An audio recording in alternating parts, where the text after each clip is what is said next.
Hello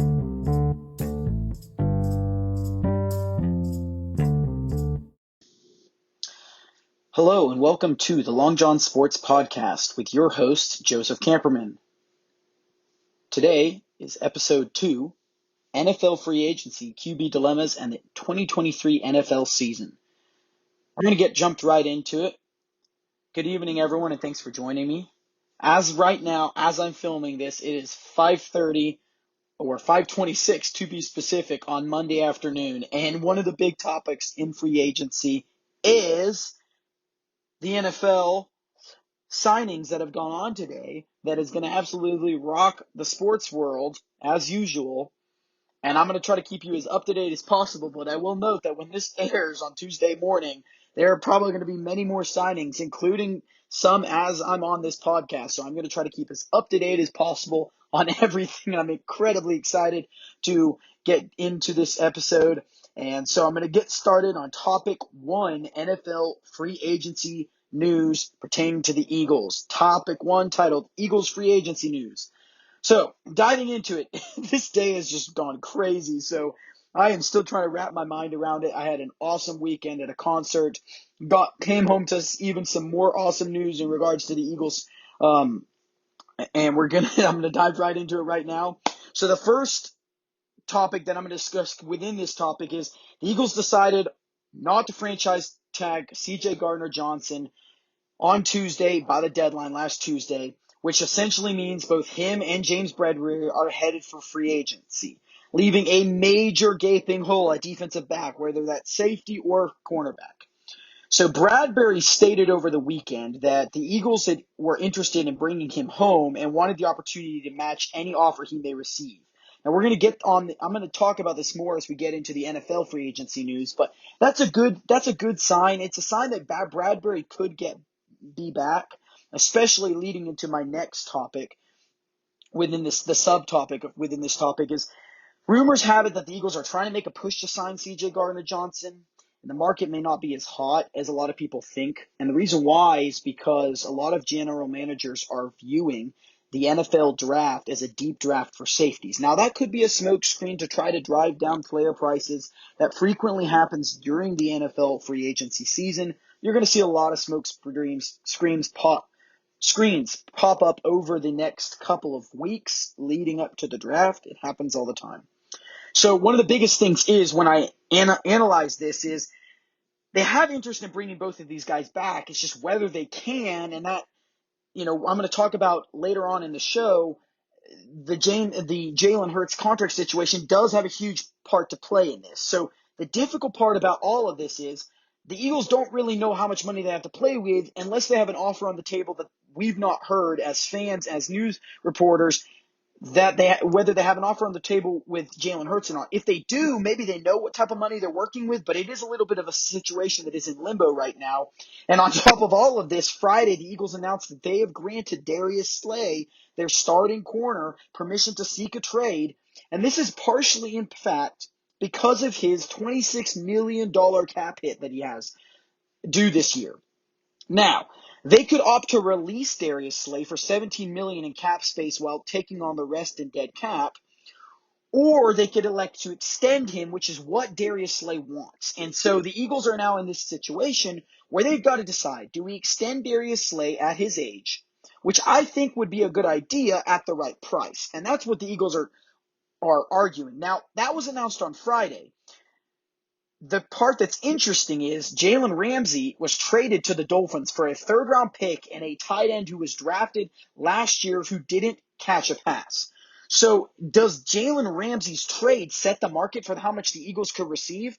Because I would argue that because of the age, Darius Slay is not going, first of all, for anything higher than a third-round pick because of his cap, and he'd have to be willing to sign a new deal, which he will if he goes to another team. There's no bad blood between the Eagles and Darius Slay, but the difficult part about all of this is, right now, as we speak, that has been a sort of cause of question is whether or not Jalen Ramsey's contract was going to force them to trade him, and now they did. And so my thought is the Eagles now could not get anything more than a fourth-round pick for him, and I can't see that being worth it. He is a good cornerback. He should be a starting cornerback on every team, and he would be. In my opinion, they've got to work out a deal to extend him, to spread out that guaranteed money or that cap hit. And, well, it wouldn't be guaranteed money, but to spread out that cap hit, they need to extend it to a new deal. He wants to be extended to a new deal. My thought is after the Jalen Ramsey trade, it definitely made that more of a realistic possibility because of the fact that they're not going to get us anything more than a third-round pick for him. And at this stage, I can't see them accepting that unless they have an interest in bringing back James Bradberry. Now, they could opt to bringing back James Bradberry and trading trading Darius Slay. On a positive note, all defensive back talk aside, the Eagles announced they are signing Brandon Graham, Eagles defensive end, to a 1-year, $6 million deal, which guarantees he is returning for a 14th season in Philadelphia. This was such good news. Incredibly ecstatic about this. Graham is the heart and soul of that defense. He didn't take the money. He could have probably gotten a 1-year or a 2-year, $20 million deal. I don't doubt that he could have been making more than $6 million elsewhere, but he chose to stay with the Eagles. My guess is they either work out another 1-year deal next year or this is his last year, which would be sad, but I'm incredibly excited to announce that he will be returning for a 14th season in Philadelphia. Moving on to Eagles players and who they're losing in free agency. We already know 3 players that have changed today alone. And I'm refreshing my phone right now to make sure that there's no other information. And right now, well, there is some more information in regards to some free agency news, but we'll get to that here later. TJ Edwards just announced today signing with the Chicago Bears. 3 years, $19.5 million deal with $12 million guaranteed. It was very, very tough to lose TJ Edwards. This was a tough one. He was probably one of my favorite defensive players who really wasn't talked about enough. He did a lot of good things for the Eagles the last couple of years. That is a relatively cheap deal, and I believe the Bears are getting a steal. But if you look at the amount of money that's guaranteed, a lot of people were asking, or at least I was looking through comments today, it's very difficult to see him sign for that type of a deal and not have the Eagles try to match it at least. But I think ultimately we're going to know a lot about this in the next week. Next week is going to be incredibly exciting. I will probably dedicate the entire episode to free agency and maybe add on the Jalen Hurts contract situation again if something's changed. But with that being said, I have a feeling the Eagles just aren't prioritizing linebacker, and I'm going to get to that later. Number 2, Javon Hargrave, just signed with the 49ers, 4-year, $84 million deal with $40 million guaranteed. That 49ers D-line is absolutely stacked. You've got Eric Armstead and Javon Hargrave in the middle of the D-line with with Nick Bosa on the defensive end, and then you've got Fred Warner, Dre Greenlaw. It's just unbelievable, that defense and what they're building. That was a wow. I did not think of all the teams that would sign Javon Hargrave. I did not think the 49ers would be in play. But drum roll, everyone. Best news of the day. Best news of the flipping week. Maybe best news of the year thus far. Jason Kelce just announced today that he will be returning for a 13th season with the Eagles, guaranteeing that the Eagles have their O-line relatively intact. We'll get to that later. But breaking news, everyone. Jason Kelce is back in Philadelphia, and I am incredibly excited about this. This was a great way to come home to this news. Cam Jurgens more than likely is going to fill the hole that's left by Semerolo at right guard. So the line will look, as of right now, unless something happens, like this. You've got Mailata at left tackle. You've got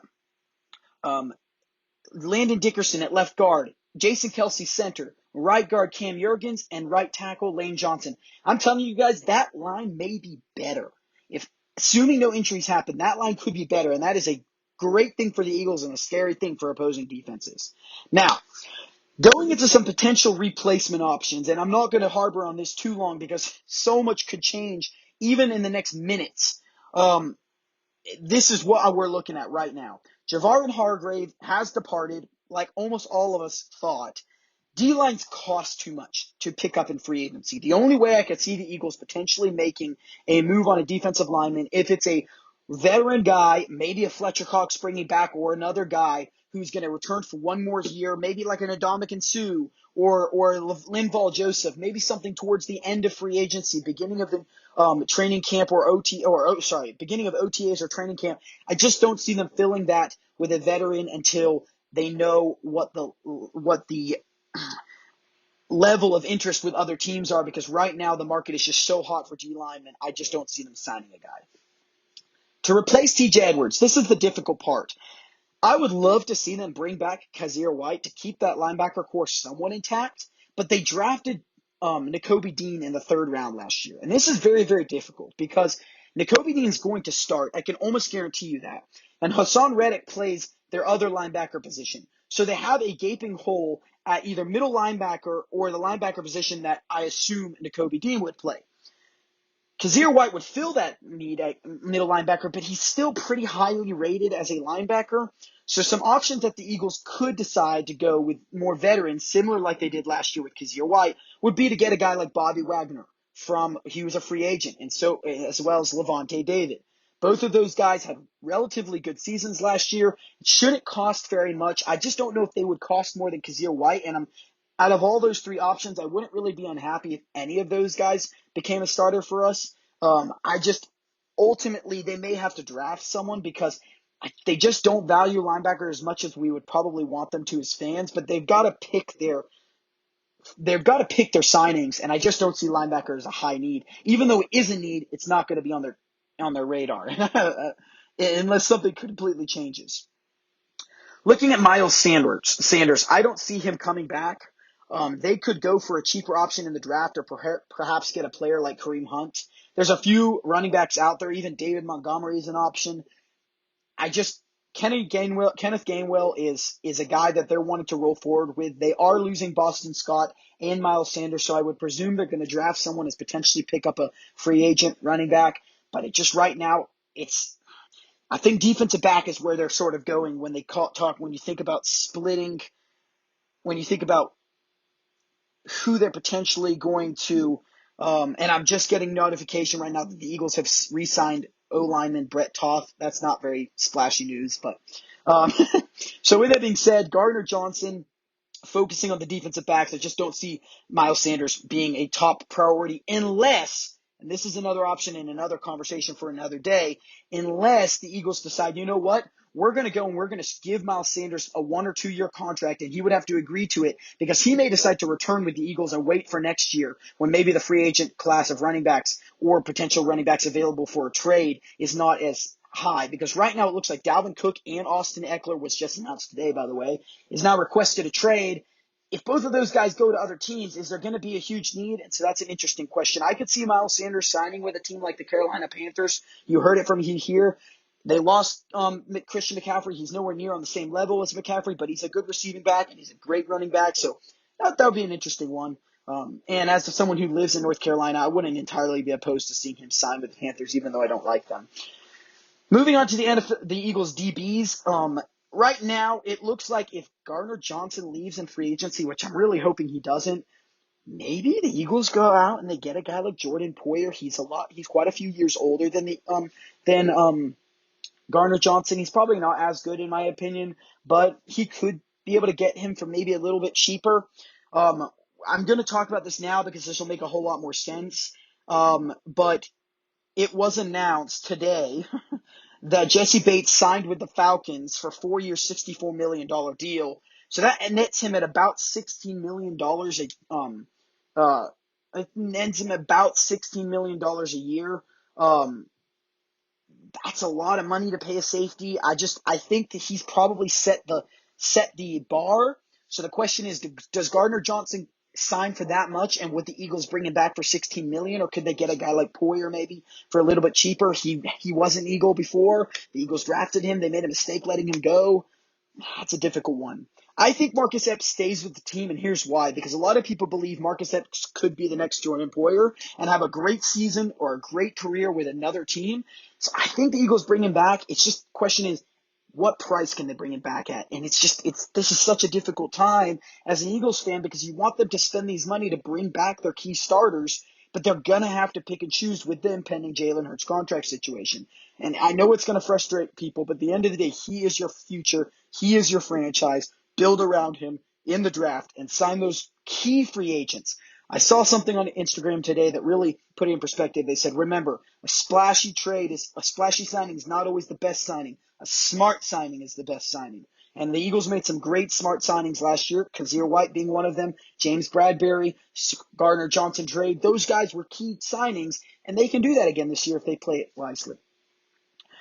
Moving on, Bradberry, I believe, is going to leave in free agency. I really think the Eagles will find a way to keep Darius Slay. I could be completely wrong, but if they do, if he does leave the Eagles, my guess is that James Bradberry gets replaced by someone in the draft, whether that's Christian Gonzalez out of Oregon or Witherspoon out of Illinois. I talked about this last week. Those are my top two corners that I would like them to pick. They could ultimately trade back and pick a guy like Joey Porter Joey Porter Jr.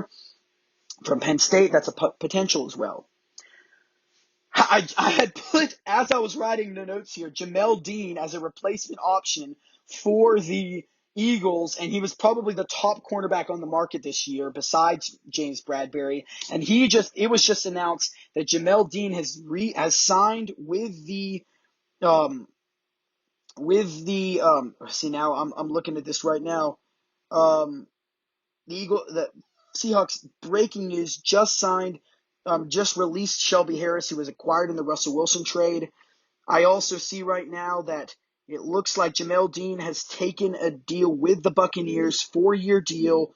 And my thought is, okay, if that's the case, that he's taken a 4-year deal with the Buccaneers, does that mean anything potentially has changed with the Eagles in bringing back James Bradberry? Jamel Dean looks like he's re-signed a 4-year, and if you guys give me 1 minute, I will see Jamel Dean is 4-year, $52 million deal.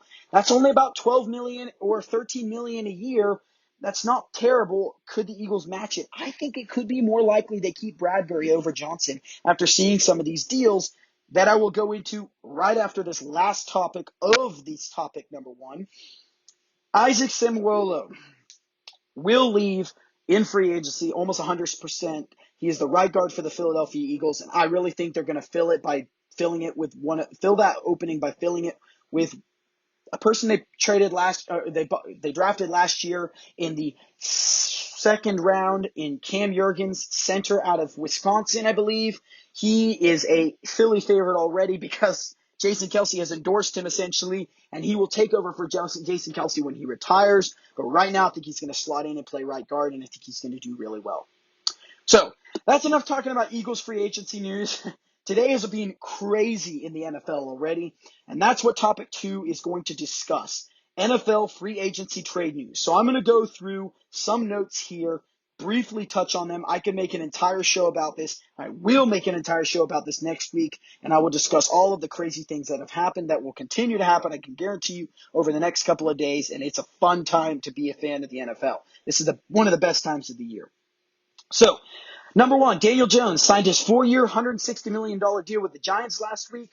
That keeps him in New York and basically gives the New York a roadmap similar to like what the Eagles are trying to get with Jalen Hurts. He's going to get $40 million a year deal. I think that's way too much money. But ultimately, he did the Eagles a favor in a way because I think Jalen Hurts will end up settling for something in the $45 million a year deal. And ultimately now both teams are sort of, we've got now the Giants, the Cowboys, and potentially the Eagles that would be, have these big quarterback contracts. So that definitely bodes well for being able to all teams equally build because now they're all potentially going to be at the same place when it comes to cap space. Saquon Barkley signed his franchise, or they slapped the franchise tag on Saquon Barkley last week as well, running back for the New York Giants, guaranteeing he will stay in New York for at least 1 more year while they work out a long-term deal potentially with him. Geno Smith, 3-year, $105 million deal. This was a great deal. This pretty much rules out the Seahawks getting a quarterback with their first-round pick. I would be shocked if they get one now. He essentially is going to potentially be their bridge guy because of his age. I think they honestly don't even look to draft one until next year. They may even trade back in the draft just so they can continue to collect draft picks and plan for the future. Very happy for Geno. It was really cool. I saw a stat last week that said Geno made, I want to say he made like $17 million career earnings, and he's going to make like way more than that just 1 year. So that's really cool for him. Moving on, Tony Pollard, franchise tagged by the Cowboys. This essentially murkies the water even more so in regards to the Ezekiel Elliott running back situation, because now they've got two running backs that are making a lot of money. Does this mean Ezekiel Elliott gets cut or traded? That is a real possibility now because of the fact that I highly doubt they keep both running backs on the roster at that price unless Ezekiel Elliott accepts a cut. Moving on to probably the biggest trade news of the weekend, and that is the Panthers trade with the Chicago Bears. It was announced Friday evening, that Carolina was sending wide receiver DJ Moore, their 9th pick, the 61st pick this year, which is a second-round pick, a first-round pick next year, and a second-round pick in 2025 for the first overall pick. So essentially, the Carolina Panthers, to move up in the draft, sent next year's first round, DJ Moore, a second round in this year, and a second round in 2025. A brief reaction on that. I think it's a really, really good trade. I take the role of this. A lot of people disagree with me on this, but I actually tend to think that this trade benefits the Eagles. It benefits the Panthers more than a lot of fans believe. Essentially, they have their future now. They may actually even be able to trade back if they could even trade back with someone like the Colts and get maybe a first-round pick back. Who knows? I have a feeling they're not going to stay at number one. Well, not a feeling. They may not stay at number one. I think that they could, but the roadmap now is in front of them. They either trade out of that first-round pick, which has happened before, and get more picks back, or they say, you know what? We're going to trade. Let's say they say, you know what? We like Stroud or Young. We're going to trade with the Texans and get maybe a second round or a first round pick back just to move back one. And no one would be complaining about that if they like both of those guys. So that's an interesting situation. Moving on, Daron Payne, Washington Commanders D lineman, re-signed with the Washington Commanders, 4-year, $90 million deal. I'm going to keep going through these. Jawn Taylor, signed from the Jaguars with the Chiefs, 4-year, $80 million deal. He is going to further up the offensive lineman as they're losing Orlando Brown. And Orlando Brown more than likely will sign with another team, but I don't know if there's much of a drop-off between Jawan Taylor and Orlando Brown, so the Chiefs just absolutely forked out a lot of money because they're trying to keep their guy, Patrick Mahomes, safe back there. And I did get a notification while I was on the phone that while I was filming this, that it looks like the Commanders have signed Wiley. I'm looking right now. The Commanders have signed Wiley, the free agent lineman who used to play for the Chiefs. I'm trying to think of his first name, and I'm going to pull that up right here as we're talking. So that is interesting information because that potentially makes it even more of a need at O-line for the Chiefs than they already filled. Moving on, Tremaine Edmonds, linebacker for the Buffalo Bills, signed with the Bears today, 4-year, $72 million deal. The Bears have gone out and they have shored up that linebacker core in getting T.J. Edwards from the Eagles and Tremaine Edmonds from the Bills. That is going to be one heck of a linebacker core. Jawan Taylor signed with Mike McGlinchey signed with the Broncos from right tackle for the San Francisco 49ers. He signed with the Broncos, 5-year, $87.5 million deal. And Benjamin Camperman from the Camper Report and my brother, an avid 49ers fan, go check out his YouTube channel. He's got great content, but him and I just spoke right before hopping on this show, and he is laughing, and I am laughing too. This is what happens. Teams overpay for O-linemen. If you saw Mike McGlinchey play last year, he was one of the top right tackles in free agency, but he was not a top right tackle in the NFL, and he just got serious money. 5-year, $87.5 million deal. I think that is going to turn out to be an awful mistake by the Broncos. They don't have first-round picks, so I understand that they need to shore up that line, but I just don't see that being a good move. They also got another lineman as well that I can't focus on every single free agent signing, so I'm not going to focus on that. But it looks like Eagles free agent, offensive tackle, left tackle, Andre Dillard is signing with the Tennessee Titans. He is going to replace their left tackle, and I'm trying to think of his name. Name is slipping me right now, but he will ultimately be replacing I'm trying to think of his name. He's replacing the left tackle that they recently released last week. So that's. I hate to be jumping around here, but I did promise you guys I was going to try to keep up to date as I'm filming this. So moving on from Mike McGlinchey and that whole O-line situation, Jesse Bates, as I just spoke, signed with the Falcons from the Bengals. 4-year, $64 million deal, ultimately setting the safety market for this year's free agency. Cameron Sutton, one of the better cornerbacks on the market. He signed with the Lions for a 3-year, $33 million deal. And the question that I have here is, does this set the cornerback market for Bradbury? We've got the Jamel Dean signing and the Cameron Sutton signing. They're all around 11 to 13 million. I think that really puts the roadmap out for the Eagles on what they could give Bradbury. And who knows? Maybe he chooses to stay in. I think Jamel Dean probably could have signed for more. So that could be that maybe Bradbury takes a hometown discount as well. We'll see. Remains to be seen how much how much he's willing to take, or how much influence and attraction he has from other teams. Moving on to another cornerback, Jonathan Jones, the Patriots cornerback, just re-signed with them, 2-year, $20 million deal. So I really think, like I said, the market's set out for the Eagles. More than likely, they're going to be signing Bradbury, if they can, to a deal anywhere from 10 to 14 million. To me, it's a good move. I think you got to bring him back. Try to restructure Brad Slay. There's a real possibility that we're looking at the same two cornerbacks playing for the Eagles. I don't think it's a possibility, but there's a real possibility. So, moving on, the final topic in this topic number 2, NFL free agency trades and NFL trades. Jimmy Garoppolo has signed with the Oakland Raiders. He has signed a base value of a $72.75 million deal, including $24.25 in year 1 with the Las Vegas Raiders, An $11.25 million roster bonus on the third day of the 2024 league year is guaranteed. So Jimmy Garoppolo is essentially becoming Las Vegas' starter for 2 years at $48.5 million. For $24 million a year, this is a very, very good signing for the Las Vegas Raiders. The real question is, does this mean that they get a guy like Will Levis? Or does this mean, now the Panthers could be kicking themselves, because I think a lot of the thing is the Panthers didn't want to get the fourth best quarterback in the draft. And I think they were afraid that they were probably going to be stuck with Levis at 9. And I think Levis is not sliding down draft boards, but this makes the waters even more muddy for for any NFL team that wants a quarterback, because right now Jimmy Garoppolo is off the market now. So now does this mean that potentially the Buccaneers pursue a guy like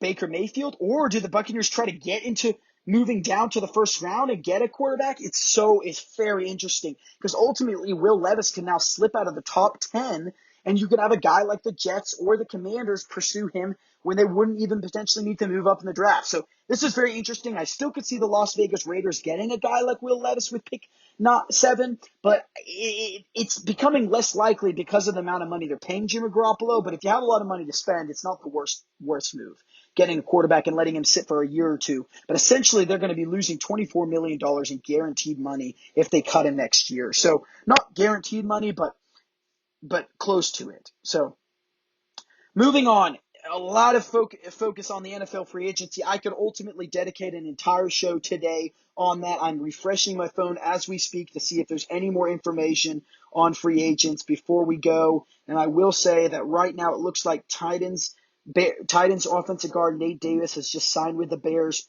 2 hours ago for 3 years, $30 million deal. Jermaine Pratt is re-signing with the Bengals. He's a linebacker for 3 years, $21 million. Trying to think of Sam Darnold, who is a free agent. I expected him to return back to the Panthers. He is going to the 49ers on a 1-year deal. He joins Brock Purdy and Trey Lance. I figured something was going to happen with them bringing in a veteran QB, and they did that, in fact. Patrick Peterson signed with the Steelers. Let me think. Von Bell signed with the Panthers. He's the safety. Patrick Peterson, the cornerback, who played for the Vikings last year. Case Keenum, is signing with the. He's the QB. Is signing with the Texans. He will join Davis Mills and most likely a rookie QB. So that is it for topic number 2. It's a lot of information to digest. Incredibly excited to move on to topic number 3, which is the Lamar Jackson saga. So Lamar Jackson in December was reportedly turned down a deal up to $200 million. And a lot of people didn't criticize it at the time because a lot of people felt like you could get guaranteed money like the Deshaun Watson signing last year by the Cleveland Browns. This is the interesting part about Lamar Jackson, is the Ravens announced on Tuesday that they placed the non-exclusive franchise tag on Jackson. This essentially opens the door for a lot of teams to make offers for the superstar QB. And I know I posted this on my Instagram page. Check out my weekly news reports on the Long John podcast. If you guys haven't done so already, it's on Instagram every Sunday it airs. So in week 2, I announced this topic. And essentially, the NFL teams would have to spend, any NFL team wanting to trade for Jackson would have, if they gave him, essentially this is how, really what it boils down to is, if NFL teams spend their 2023, if they want to sign Lamar Jackson, they have to sign him to a deal, and if the Ravens decide not to match it, an NFL team would have to give up their 2023 and 2024 first-round picks. However, if that team didn't have a 2023 first-round pick, like the 49ers or the Dolphins, they could negotiate a sign-in trade with the Ravens to acquire Jackson without using an offer sheet. Now, how that works is this. If you didn't have a first-round pick this year, you could trade. I think what it does is it sets the bar at 2 first-round picks. If you don't have one this year, you trade 2024 and 2025. So essentially, it's not like they're going to get him for cheaper. That is the baseline. Now, here's the interesting part. Before all of this free agency news came out, the Falcons, Panthers, Commanders, Dolphins, and Raiders all announced that they are not going to pursue the star QB. Now, this could be a bluff to essentially make sure he doesn't go for anything higher than those 2 first-round picks. But that's the interesting part. Well, now the Raiders signed Jimmy Garoppolo. Since last week's episode, the Raiders signed Garoppolo today. The Panthers trade for the number 1 pick on Friday, and the Dolphins pick up the 5th-year option for Tua over the weekend. So now that removes really 3 teams out of the race, unless the Dolphins were to ship Tua with the Ravens, which is a possibility, but right now, in my opinion, the only people that are potentially in play still are the Washington Commanders. They just spent a whole lot of money on Daron Payne. I doubt it, but their defensive linemen. The Commanders and the Falcons and the Jets. Those 3 teams are still in the mix. But the Falcons have already said, and the Commanders have already said they're not interested. And the Jets just are almost on the verge of signing or trading for Aaron Rodgers. So, guys, this is very, very interesting information. I don't know what's going to happen, but I just know one thing for sure. The NFL is going to pick up steam as far as a player news over the next 48 hours. We should have a lot of clarity on this situation, especially if Rodgers goes to the Jets, whittling down the pool of interest for Lamar Jackson. And the real question is this. Do the Ravens have the ability to mend the rocky relationship? If not, where will he land? And I've already said there's not a whole lot of options anymore. I think the Ravens are at one of 2 points. Ship him for something that's cheap, which they're not going to, or re-sign him. I think now NFL teams have put the Ravens in a predicament because they don't have a massive pool of people who would want him. In my opinion, I think he re-signs with the Ravens, or he signs maybe, I don't know. Could a 1-year deal be in? It'd be almost insulting. And I think this rocky relationship is only going to get worse if they come out with him with another piss poor deal. It's just not going to happen. So moving on to topic number 4, the Jalen Hurts contract situation. So this is a very, very interesting one because the Giants re-signed Daniel Jones and the Seahawks re-signed Geno Smith. I would think that Jalen Hurts is next in line for a deal. Besides, obviously, since I posted on Sunday, Jimmy Garoppolo has also signed a deal. Reports have surfaced over the last 2 weeks, specifically heated up and surfacing the last week, that the negotiations are going well. So as an Eagles fan, I'm at peace. This situation is going to take time. Both sides are in agreement with the price, and so ultimately it's going to take time for them to work out a deal. Now, here's the interesting part. In the beginning of this show, I explained that the Eagles were waiting on the Jalen Hurts contract to basically see who they could pursue in free agency. The flip side is they could be taking their time to see who they're able to retain in free agency to determine how much money they will have left to spend on this year on on Jalen Hurts' tag. Now here's the deal. A lot of people don't realize this, but he's still playing on this year's deal. If he plays on this year's deal and has a stellar season, they could slap the franchise tag on him next year. I don't think they're going to do that, but that's still a possibility. So a lot of people, I think it's important to realize that he's not a free agent right now. He's not a free agent tomorrow. They have a year to work out a deal. But we saw what happened with the Ravens last year. Because of the Deshaun Watson trade, it's difficult to envision a scenario where the Eagles wait because the Deshaun Watson trade basically set the bar for guaranteed money for a guy like Lamar Jackson. Lamar Jackson that gets an offer in the summer, turns it down because he wants more guaranteed money, has somewhat of an injury-plagued season, but still performs really well. The Ravens missed the playoffs, and all of a sudden now we're where we are today. Lamar Jackson is at a stalemate, won't sign his contract because he wants more guaranteed money. And now they just put a tag on him that basically says, hey, teams, he's up for sale. I don't think the Eagles are going to do any of that, but I think that they could very well have a game plan in place to extend this one more year by slapping the franchise tag on him.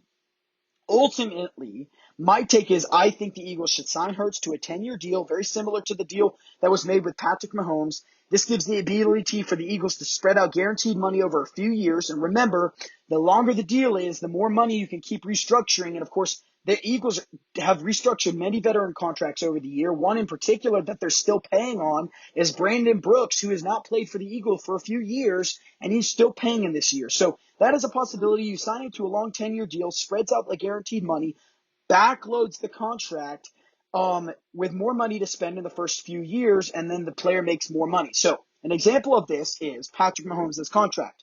Patrick Mahomes made $35 million last year. That's insanely low for a quarterback of his caliber. He's making more, like $49 million this year. I believe he's going to restructure his contract, or already has, to give them more ability to play with in free agency. He's making $44 million next year, $46 million the year after, $41 the year after, and $59 in 2027. Now, that would be 6 years into his deal. I didn't decide to go into the other 4 years, but a good example is year 7, his contract starts getting crazy big. But by that point, the NFL salary is going to get bigger. He may restructure or extend his contract depending on where he is at with the Chiefs. So it just gives you the ability to say, you know what, we're going to restructure your contract, push this money down the road, give us more money to be able to compete for Super Bowl rings. Super Bowl rings brings in cheap free agents and starts the circle over again. So I am incredibly excited, and believe the Eagles should go all in on Hurts. I think a majority of the league believes that as well, especially when you look at this Lamar Jackson situation. I think no Eagles fan wants to see the Eagles wait for them to re-sign him, but it is very important that they make a smart decision that benefits the team and benefits Hurts, because he's a great individual and you want to keep him around for a long time. Well, guys, I try to keep these topics, these podcasts for the first few weeks. I'm going to try to keep them under an hour because I really believe in getting you guys straight to the point information. I want to start expanding some topics, but I'm going to move into topic number 5, which is a very interesting one. If you're a fan of the NFL, you always are looking forward to who your opponents are next year, especially for someone who likes to attend a game every year. I try to look at, who are we playing at home? Who are we playing away? What's the closest place for me to try to visit my team? Typically last year, the closest place was going up to Philadelphia that I felt like was reasonable. So that's where I went. I went and watched the Packers game last year at home with some friends. It was great with my brother and a friend of mine. It was a very, very fun time. So moving into topic number 5, I'm going to refresh my phone again and make sure there's no more hot topic free agency news. So as we're talking about it, this is not good. No. Marcus Epps just signed with the Las Vegas Raiders 2 minutes ago. This is not good. Depending on the money, we don't know the money yet. I'm trying to figure out for you guys. Marcus Epps is signing with the Las Vegas Raiders. Oh, my word. The Eagles could be losing both Marcus Epps and C.J. Gardner-Johnson. This is huge, huge, huge news. I feel like some of this episode, I spent a lot of times talking about how I feel like they would be re-signing Marcus Epps. Now this is very interesting. Let me try to see if I can pull up some free agency news. So let's see. Top 100 NFL free agents 2023. There was a CBS article that was really good to track. You could basically track the top 100 free agents. So now we're going to go and we're going to look and see if we can find Gardner Johnson and Marcus Epps, Von Bell, Donovan Wilson. There's a lot of safeties on the market right now as we speak. So don't be surprised if the Eagles decide to go with a cheaper option at safety. I know this is going a little bit off the beaten path here, but off the topic. But I really do like to bring people as much up-to-date information as possible. And, of course, I love my team, so I'm going to try to keep up with the information as I'm on the show for the rest of this. Oh, man, it looks like Marcus Epps, the information has not been released yet. So this is really, really a bummer. If you're an Eagles fan, you're sort of hurting right now because there's a potential that you could have 2-year, $12 million. My word. The Raiders just signed the Eagles safety Marcus Epps to a 2-year, $12 million deal. This is going to be making people go crazy if you're an Eagles fan. That is such a cheap deal. But does this mean that they bring back a guy like Gardner Johnson and maybe even James Bradbury? It remains to be seen. Incredibly exciting time to be an Eagles fan. So, moving on to topic five after straying off the beaten path a little bit, the Eagles' 2023 opponent analysis. The NFL schedule will not be released for another 1.5 months. However, here's a brief analysis on who the Eagles' opponents will be this season. Their home opponents will be the Dallas Cowboys, Washington Commanders, New York Giants, Arizona Cardinals, San Francisco 49ers, Buffalo Bills, Miami Dolphins, and Minnesota Vikings. So, their away opponents will be the Dallas Cowboys, Washington Commanders, New York Giants, Los Angeles Rams, Seattle Seahawks, New England Patriots, New York Jets, Kansas City Chiefs, and Tampa Bay Buccaneers. I will say of all the very, very difficult teams to play at home, I feel like we are playing more difficult teams at home than we are away, which is nice. We play the Chiefs at home, away, and we obviously naturally are going to play the Dallas Cowboys away. You could throw the Seattle Seahawks in there, but aside from that, unless some major changes happen, you play the Dolphins, the Bills, the 49ers, the Dallas Cowboys all at home this year. That's, if you're an Eagles fan, you got to be happy about that. Of the 17 opponents, 8, technically 10 if you count the Cowboys and Giants twice, made the playoffs. So this gives the Eagles ultimately one of the hardest schedules. I mean, depending on how the schedule lays out, it looks like right now, 10 of the 17 games are against playoff teams. And I will say this, the Los Angeles Rams could improve. The Commanders could improve. We know we're going to get some improvements out of the New York Jets. This is going to be a very, very, very, very, very, very tough season. And if the scheduling goes bad, you could see the Eagles have one of the top, most hard schedules in the NFL. And, of course, that's naturally pretty typical after you finish first in your division. You're going to get the first players in the division, first teams in the other respective divisions when you play them. So it's very interesting. If I were to answer right now who I would like to play week 1, it's 2 people. Either a rematch of the NFC Championship title game, San Francisco versus the 49ers, San Francisco 49ers versus the Philadelphia Eagles at home week 1 would be absolutely beautiful. More than likely, though, my thought would be, and I think the NFL should do this, Chiefs Thursday Night Football, week 1, opening kickoff, Chiefs-Eagles rematch in Kansas City. I'd hate to play for a third straight year, I believe, on the road, but that would be honestly one of the most epic situations to see that back and forth nature, to see the Kelsey brothers play again one more time, maybe.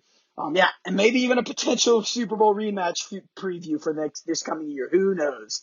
So that is it for today. I appreciate you guys taking the time to listen to this podcast. I am refreshing my app one more time to make sure that there is no more information that I could provide you guys with. But that is it for today. Please check me out on all my socials. You can check me on TikTok and Instagram at the Long John Podcast. Remember, I post weekly sports news on Instagram every Sunday.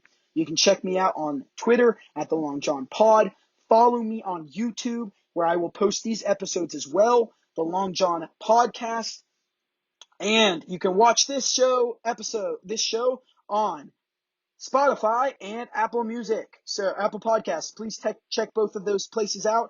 Give me a like and a subscribe everywhere you can. And again, signing off, it is your host, Joseph Camperman, and I will tell you guys what, in the next 24 hours, it's going to get real. Signing off. Thanks, guys.